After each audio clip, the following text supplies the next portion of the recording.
I spent years working in finance, watching numbers move, deals close, people chase more.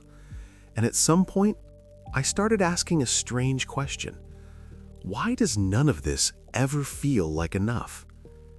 This is not just a video about economics. This is an essay about Nietzsche's ideas that may have influenced finance in ways we rarely notice. Over time, I realized something. The people who helped me understand money the most were not just economists. They were economists and philosophers. And sometimes the line between them disappeared, especially with one name, Friedrich Nietzsche. Nietzsche was not successful. He didn't build wealth. He didn't lead institutions. He lived alone, struggled with illness, and in the end, he lost his mind. Not exactly the profile of someone you'd expect to explain modern financial behavior. And yet, in an indirect and profound way, he did. Nietzsche once wrote that there are no facts, only interpretations. When I first read this, I didn't think about philosophy. I thought about markets, about pricing, about how something becomes valuable.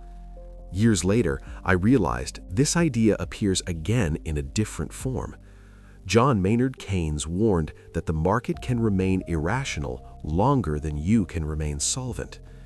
Value is not discovered, it's constructed. I remember watching a small crypto token with no real utility suddenly gain billions in value. Nothing changed in reality, only belief did.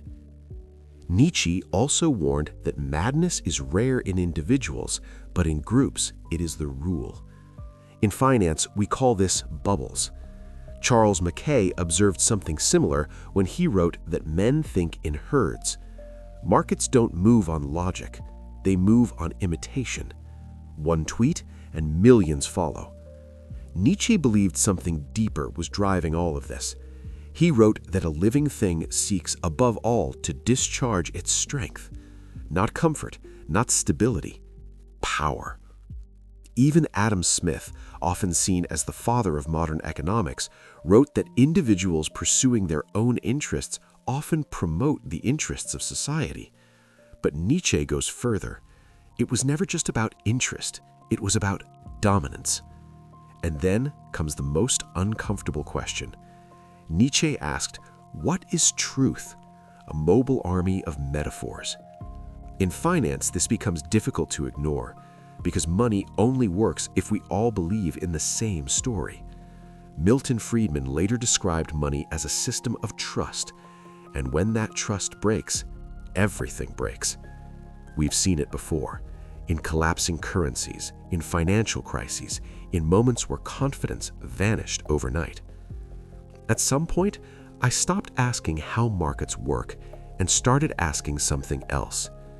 Nietzsche wrote that he who has a why to live can bear almost any how.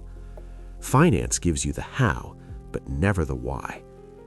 Nietzsche didn't explain money, he explained us, the need to assign value, to belong, to become something. And maybe the real question is not what money is, but what we are trying to become through it. If this made you question something, not about money, but about yourself, then this channel is for you. Subscribe and let's keep exploring what we're really chasing.